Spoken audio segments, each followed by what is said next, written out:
Hello दोस्तों, welcome back to our channel. तो जैसा कि हमने लास्ट वीडियो में लैम्डा एक्सप्रेशन बेसिक्स के बारे में डिस्कस किया था और उसके अलावा लैम्डा एक्सप्रेशन का जनरल सिंटैक्स भी हमने डिस्कस कर लिया था। हम इस वीडियो में वहीं से कंटिन्यू करते हैं और समझते हैं लैम्डा एक्सप्रेशन को फर्दर कैसे यूज़ कर सकते हैं। हमको ये बात पता है lambda expression can work with functional interface only, और फंक्शनल इंटरफेस की प्री कंडीशन क्या है कि उसके पास सिर्फ एक ही एब्स्ट्रैक्ट मेथड हो सकता है, और उस एब्स्ट्रैक्ट मेथड को कितने तरीके से हम डिक्लेयर कर सकते हैं वो समझते हैं। तो केस 1 के अंदर दो कैटेगरी आती है, no method argument with no return type और no method argument with return type. पहला केस ये हुआ। दूसरा केस क्या हुआ? One method argument with no return type. इसके अंडर सेकंड कंडीशन क्या होती है? One method argument with return type. तो इसके सिग्नेचर भी मैंने यहाँ पे सामने लिखे हुए हैं। इनके सिग्नेचर किस तरह के बनेंगे वो भी हम यहाँ पे प्रोग्रामेटिकली भी समझेंगे। तो इनके सिग्नेचर कुछ इस तरह से बनेंगे जिनको लैम्डा एक्सप्रेशन सपोर्ट करता है। केस 3 क्या बनता है? पहली कंडीशन क्या होती है केस 3 में? More than one arguments with no return type. Number of arguments कितने भी हो सकते हैं बट रिटर्न टाइप कुछ नहीं होगी। सेम सेकंड कंडीशन क्या बनती है? मोर than one argument with return type. तो एक प्रोग्रामेटिकली केस 1 समझते हैं जिसके अंदर ए और बी दो कंडीशन को पहले लगा के देखते हैं, उसके बाद केस 2 और केस 3 को प्रोग्रामेटिकली समझते हैं। तो इसके लिए सबसे पहले मुझे एक फंक्शनल इंटरफेस की ज़रूरत पड़ेगी, जो कि मैंने ऑलरेडी यहाँ पे डिफाइन करके रखा हुआ है। एक इंटरफेस जिसके अंदर मैंने बना दिया माई फंक्शन और इसको बता दिया ये एक फंक्शनल इंटरफेस है, जिसके लिए कंपाइलर को पता चल जाए कि ये एक ही एब्स्ट्रैक्ट मेथड रखेगा और उसके अलावा कोई मेथड नहीं होगा इसके पास। मैंने इसके पास एक वॉइड डिस्प्ले नाम का मेथड, अब एक क्लास बनाई माई फंक्शन IMPL, और इसके अंदर मैं इस इंटरफेस की डेफिनेशन दूंगा। तो क्या होगा? माई फंक्शन के बाद यहाँ पे रेफरेंस दे दिया, उसके बाद सिंटेक्स कुछ इस तरह से लिखेंगे, कर्ली ब्रैकेट और इसके अंदर सिस आउट, और यहाँ पे बोल दिया हाई लैम्डा, राइट। और उसके बाद फन डॉट डिस्प्ले ये मेथड कॉल करा दिया। अब ये हमने कैसे लिखा? अगर आपको याद हो लास्ट वीडियो में हमने देखा था लैम्डा सिंटेक्स क्या होता था? आर्ग्यूमेंट्स और उसके बाद कर्ली ब्रैकेट के अंदर स्टेटमेंट्स, और स्टेटमेंट्स को क्लोज कर दिया यहाँ पे। अब क्योंकि हमारे पास कोई भी आर्ग्यूमेंट नहीं है तो यहाँ पे हम आर्ग्यूमेंट नहीं पास करेंगे, राइट। और उसके बाद यहाँ पे कर्ली ब्रैकेट और उसकी स्टेटमेंट्स। अब ये चीज कैसे पिक कर रहा है ये चीज समझते हैं। ये चीज इन्फर करता है basically from left hand side. अब लेफ्ट हैंड साइड में क्या है? एक फंक्शनल इंटरफेस है। तो यहाँ पे जब आएगा इसको लिखने के लिए लैम्डा एक्सप्रेशन, तो बोलेगा अच्छा लेफ्ट हैंड साइड में क्या है, वहां से स्कैन करेगा प्रोटोटाइप मेथड की। अब इसके अंदर इसने लैम्डा एक्सप्रेशन में प्री कंडीशन बताई ये फंक्शनल इंटरफेस है, और फंक्शनल इंटरफेस की डेफिनेशन है उसके बाद सिर्फ एक ही एब्स्ट्रैक्ट मेथड है। इसका मतलब इसने इन्फर कर लिया अच्छा इस मेथड की डेफिनेशन वहां पे लिखी जा रही है इम्प्लीमेंटेशन। अब यहाँ पे आए, इसने देखा अच्छा इसके पास कोई इनपुट पैरामीटर नहीं है, पास नहीं किया। उसके बाद वॉइड रिटर्न टाइप है, इसका मतलब कुछ रिटर्न नहीं करेगा, तो सिस आउट सिंपल प्रिंट करा दिया और कुछ। अब एक चीज समझते हैं, लैम्डा एक्सप्रेशन को और सॉर्ट किया इन्होंने। अगर आप इसको चलाओगे तो चल जाएगा, कोई इशू नहीं होगा, बढ़िया तरीके से चलेगा। अब इसने बोला कि अगर एक ही स्टेटमेंट है, तो आप मुझे कर्ली ब्रैकेट मत दो, मैं समझ जाऊंगा। पहली कंडीशन इसने ये बताई। तो आप इसको इस तरह से भी लिख सकते हैं। ये तो हो गया हमारा case A, no arguments and no return type, right. अब इसको मैं कर देता हूँ कमेंट, जिससे कि दूसरा केस अब समझते हैं। दूसरा केस क्या था हमारा? दूसरा केस था हमारा कि कुछ रिटर्न करेगा।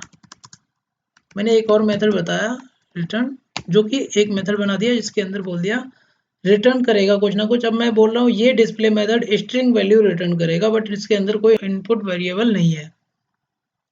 तो इसकी इम्प्लीमेंटेशन कुछ इस तरह से होगी, my function fun equals to कोई इनपुट पैरामीटर पैरेंथेसिस, उसके बाद ये टेंड्स टू, उसके बाद कर्ली ब्रैकेट, और उसके अंदर मैंने बोल दिया रिटर्न करेगा कुछ। रिटर्न सपोज मैंने बोल दिया हाई लैम्बडा, राइट। और यहाँ पे बंद कर दिया स्टेटमेंट को, यहाँ से बंद कर दिया फन डॉट डिस्प्ले, यहाँ पे मेथड कॉल कर दिया। अब क्योंकि ये मेथड कुछ ना कुछ रिटर्न कर रहा है तो इसको स्ट्रिंग में रिसीव कर लेते हैं, सपोज एस, और यहाँ पे मैंने सिस आउट करा दिया, प्रिंट सिस आउट में बोल दिया एस। अब इसको अगर मैं चलाऊंगा तो बढ़िया तरीके से चलेगा, कोई इशू नहीं आएगा, क्योंकि यहाँ पे एक ही स्टेटमेंट है। तो अभी हमने ऊपर देखा था अगर एक ही स्टेटमेंट है उस केस में मैं यहाँ कर्ली ब्रैकेट हटा सकता हूँ। हटा के देखते हैं क्या होता है। जैसे ही मैं हटाऊंगा मुझे कंपाइल टाइम पे एरर मिल जाएगा, बोलेगा बॉडी आपने सही से डिफाइन नहीं करी। वो क्यों नहीं करी, ध्यान रखना कभी भी रिटर्न स्टेटमेंट के केस में अगर आप यहाँ रिटर्न लगाते हो, यहाँ पे रिटर्न आप मेंशन करते हो, तो आपको कर्ली ब्रैकेट्स देने पड़ेंगे। अगर आप कर्ली ब्रैकेट्स नहीं देना चाहते हो और सिर्फ सिंगल स्टेटमेंट है तो आप रिटर्न भी मत दोगे तो ये चल जाएगा, कोई इशू नहीं आएगा, बढ़िया तरीके से चलेगा। ठीक, ये तो हमने देख लिया केस 1 की डेफिनेशन। केस 2 की डेफिनेशन समझते हैं। केस 2 क्या कहता है हमसे, केस 2 कहता है one method argument with in return type, और one method argument with return type, और दूसरा कहता है विद नो रिटर्न टाइप। तो इसकी डेफिनेशन समझते हैं। इंटरफेस के अंदर मैंने एक और मेथड रख दिया इसके अंदर, स्ट्रिंग डिस्प्ले, और इसके अंदर एक इनपुट पैरामीटर डाल दिया मैंने स्ट्रिंग str, राइट। अब इसकी इम्प्लीमेंटेशन कुछ किस तरह से होगी, इसकी इम्प्लीमेंटेशन कुछ इस तरह से होगी, my function fun equals to, इसके अंदर कितने पैरामीटर जा रहे हैं, एक इनपुट पैरामीटर जा रहा है तो str टेंड्स टू, और इसके अंदर कुछ रिटर्न भी कर रहा है तो मैंने बोल दिया रिटर्न str। जो स्ट्रिंग इनपुट में जा रही है बस उसी को रिटर्न कर दे, और इसको रिटर्न करने के टाइम पे टू अपर केस कर दे, इसको अपर केस में कन्वर्ट कर दे। अब मैंने जब इसको सिस आउट कराया, सिस आउट के अंदर मैंने लिख दिया फन डॉट डिस्प्ले, और डिस्प्ले के अंदर जो भी स्ट्रिंग में पास करूंगा उसको वो अपर केस में प्रिंट करके मुझे दे देगा, राइट। तो इसने अपर केस में प्रिंट करके मैं दे दिया। अब हमने देखा था अगर सिंगल स्टेटमेंट है तो इसको मैं नहीं दे रहा हूँ कर्ली ब्रैकेट्स को। अब हमने ये भी देखा था अगर रिटर्न है तो या तो हमें कर्ली ब्रैकेट्स लगाने पड़ेंगे, अदरवाइज मैं रिटर्न को भी हटा दूं in case of single statements. ध्यान रखना, in case of single statement, अगर सिंगल स्टेटमेंट से ज्यादा है तो आपको कर्ली ब्रैकेट देने पड़ेंगे, दूसरा कोई तरीका है नहीं।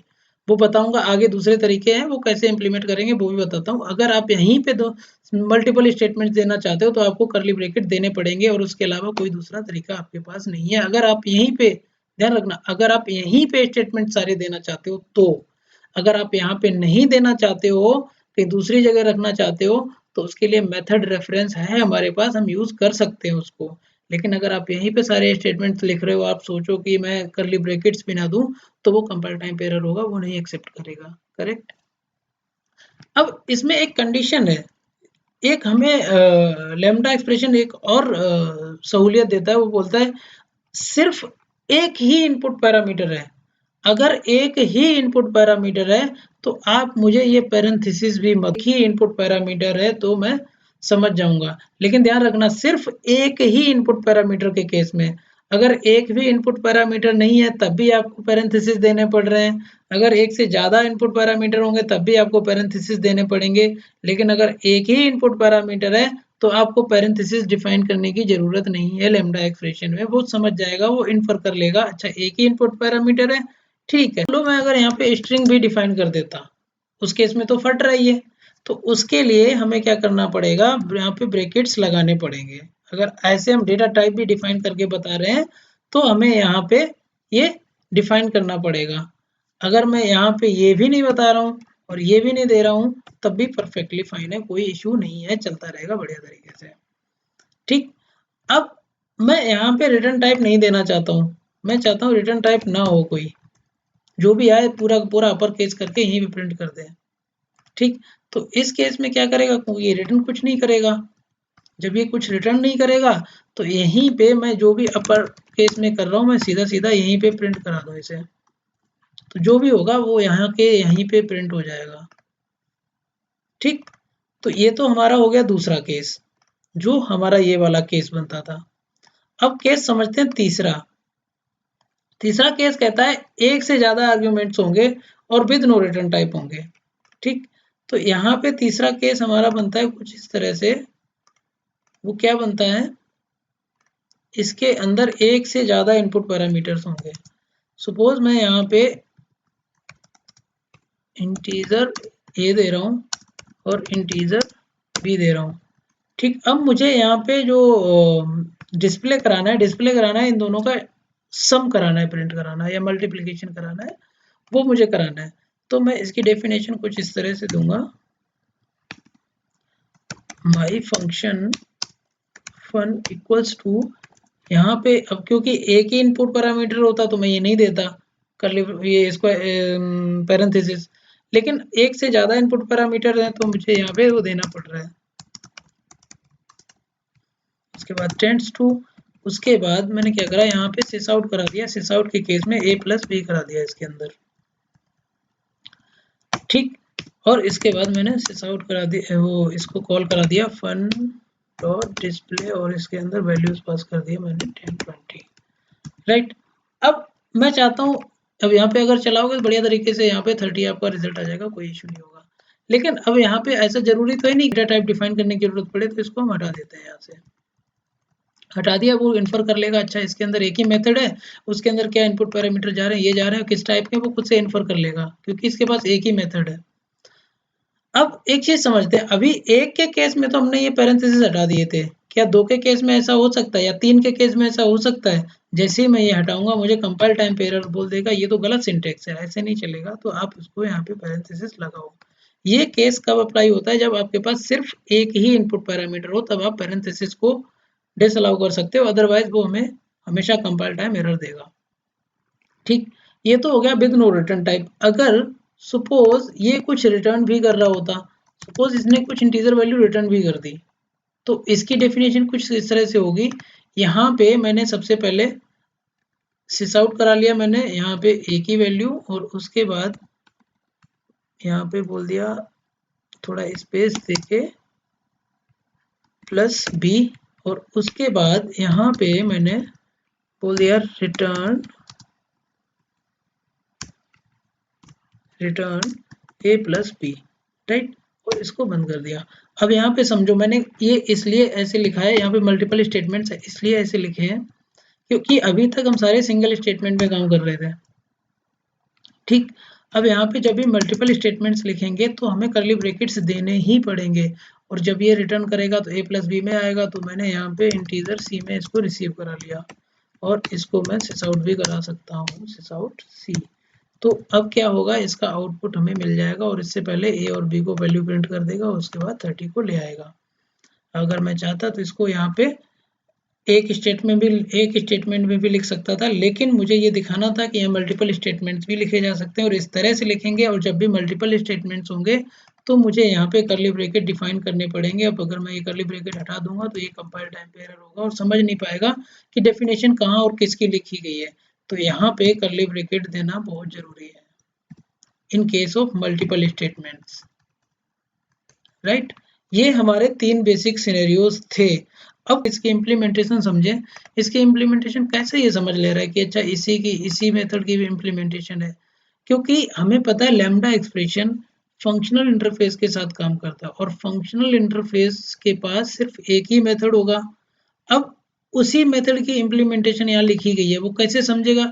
अच्छा, इम्प्लीमेंटेशन लिखने जा रहे हैं हम, देखा अच्छा लेफ्ट हैंड साइड पे कौन सा इंटरफेस है, ये इंटरफेस है, क्योंकि लैम्डा एक्सप्रेशन फंक्शनल पे है तो फंक्शनल के पास एक ही मेथड होगा, इसने देखा इसके पास तो एक ही मेथड है, तो उसी की इम्प्लीमेंटेशन लिखी जा रही है।